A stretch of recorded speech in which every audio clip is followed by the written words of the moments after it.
Ya, pembahasan soal pH pertama, topik kemagnetan. Kita lihat yang nomor 1 bagian uraian. Mengapa jarum kompas selalu menunjuk ke arah utara dan arah selatan bumi? Jawaban yang tepat adalah karena tarik menarik dengan kutub magnet bumi. Ya, jadi kutub utara jarum kompas tarik menarik dengan kutub selatan magnet bumi yang ada di utara, dan kutub selatan magnet kompas jarum kompas tarik menarik dengan kutub utara magnet bumi yang ada di selatan. Kira-kira jawaban seperti itu, skor yang tepat dikasih skor 2.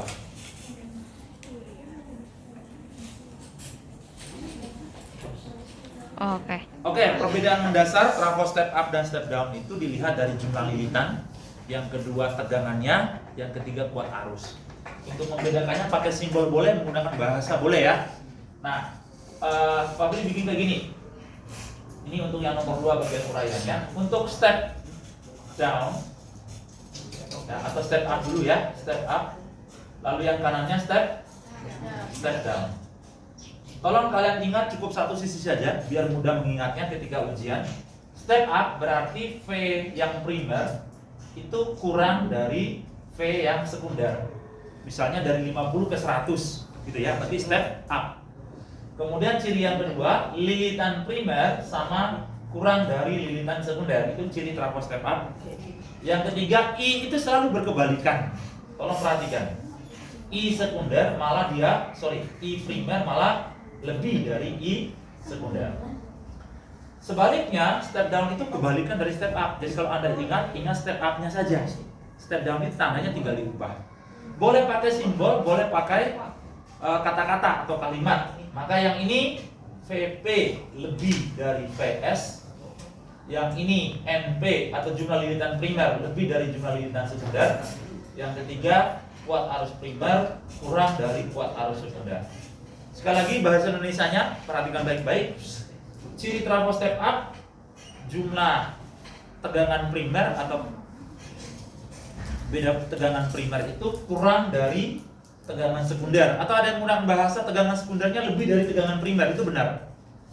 Yang kedua, lilitan primer kurang dari lilitan sekunder, atau lilitan sekunder lebih dari lilitan primer, sama.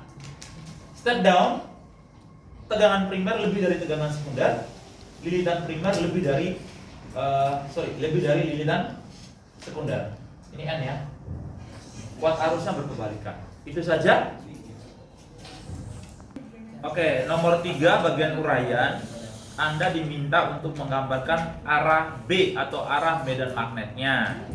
Teorinya menggunakan kaidah tangan kanan. Sekali lagi ya, ibu jari itu mengikuti arah arus. Sekali lagi ya, aturan kaidah tangan kanan yang kedua. Ibu jari menunjukkan arah arus. Joseph perhatikan, lipatan keempat jari ini menunjukkan arah B atau medan magnet. Untuk membuatnya bisa menggunakan tanda panah. Kalau Anda bisa lingkari pakai tanda panah, atau Anda menggunakan tanda X, itu artinya masuk. Sekali lagi ya, X itu artinya tandanya masuk, B-nya masuk ke bidang.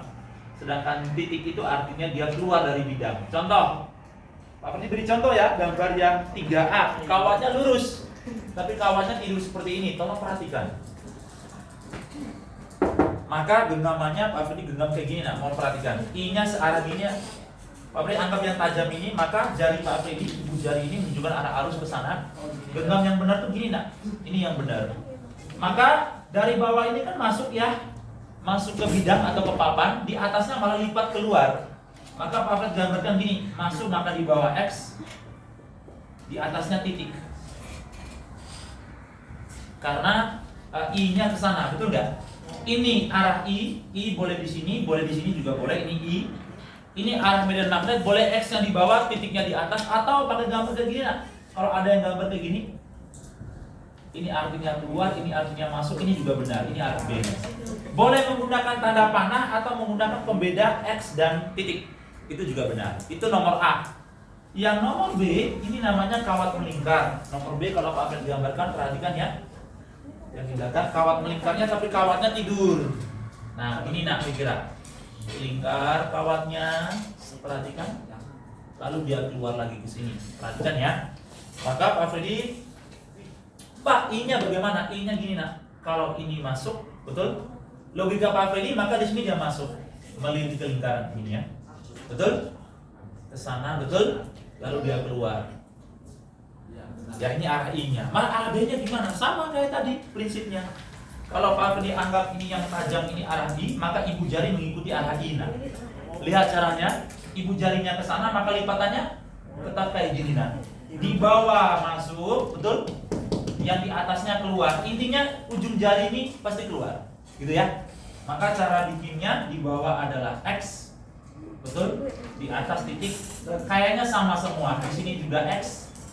Ya, terserah dia mau gambarnya sisi manapun sama. Di sini juga X masuk. Pak, yang ini genggamnya gimana? Sama. Ini sama. Yang ini yang berbeda. Maka Anda genggamnya gimana? Halo. Sorry, ini agak berbeda. Ini sama, yang ini gimana? Kan ke bawah. Berarti genggamnya gimana?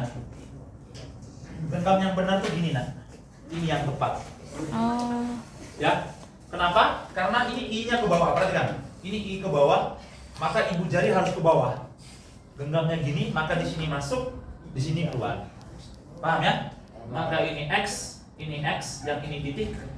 Sama yang ini berarti seperti ini, berarti yang sini masuk, yang di sini keluar. Atau menggunakan tanda panah. Yang kalau seperti ini berarti yang di atasnya. Perhatikan kalau Pak Fri genggam kayak gini, yang di atasnya X, betul? Yang di bawah malah titik.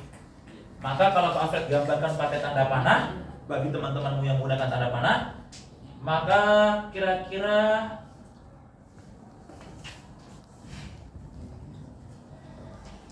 ada yang salah? Sekali lagi ini X-nya masuk ya? Iya. Halo? Ya Pak. Ini kan salah ya? Betul? Maka betul ya? Maka kalau Pak Freddy gambarnya gini nah, betul? Yang ke bawah berarti Pak Freddy gambarkan gini ya. Halo, perhatikan. Boleh kayak gini ya. Ini masuk, yang ini keluar, betul? Yang ke sana berarti genggamnya begini nak. Nah, yang ini masuk, yang ini keluar, betul? Yang ke sana juga sama, yang ini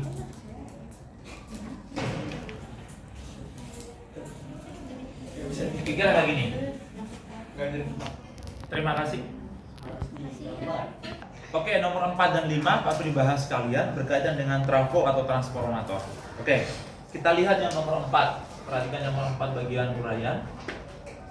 Sebuah trafo digunakan untuk menghubungkan alat listrik 10 volt dengan tegangan sumber 150 volt AC. Jadi kalau terhubung ke alat listrik pasti sekunder anak-anak.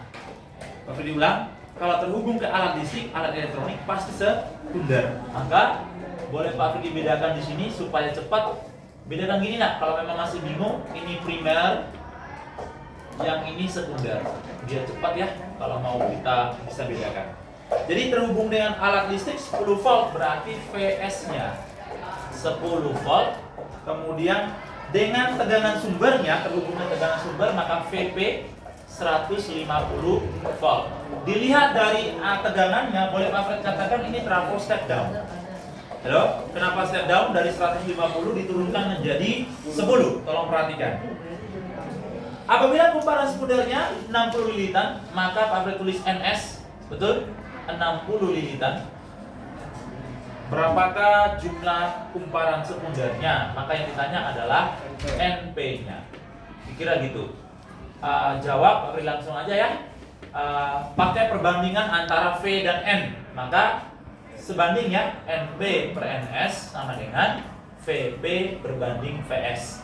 Masukin angkanya anak-anak. VP-nya, NP-nya berapa? NP-nya yang mau kita cari per NS-nya 60 sama dengan VP-nya 150 dibanding VS-nya 10. Coretlah yang bisa dicoret. 10 boleh, ini dicoret boleh. Oke. Maka NP-nya tinggal dikali silang anak-anak. Sisanya 60 dikali 15 berapa nak? Halo, 6 dikali 15 berapa? 900 lilitan. Itu jawaban yang benar. Terima kasih. Oke anak-anak, kita masuk ke nomor 5 bagian uraian. Trafo memiliki tegangan primer dan sekundernya. Sekali lagi, supaya mudah membedakannya. Ini primer, biar cepat ya. Ini sekunder dan bisa membedakannya. Perhatikan ya. Trafo tegangan primer dan sekundernya. Berarti VP-nya di situ 220 volt dan sekundernya VS-nya 55 volt. Berarti ini juga trafo step down-nya karena tegangan diturunkan. Jika kuat arus primer, maka IP 0,5 ampere. Tolong perhatikan. Dan kuat arus sekunder berarti IS adalah 1,5 ampere. Pertanyaannya apa? Berapakah efisiensi trafo? Berarti yang ditanya adalah efisiensinya. Ya, jawab pakai rumus efisiensi sama dengan, tolong perhatikan ya, perbandingan antara tegangan sekunder berbanding tegangan primer.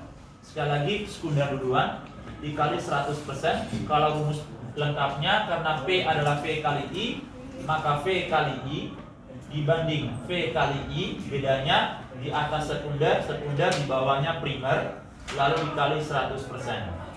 Silakan masukin angkanya. VS nya berapa? Tinggal dikali ya. VS kali IS. VS nya adalah 55, betul?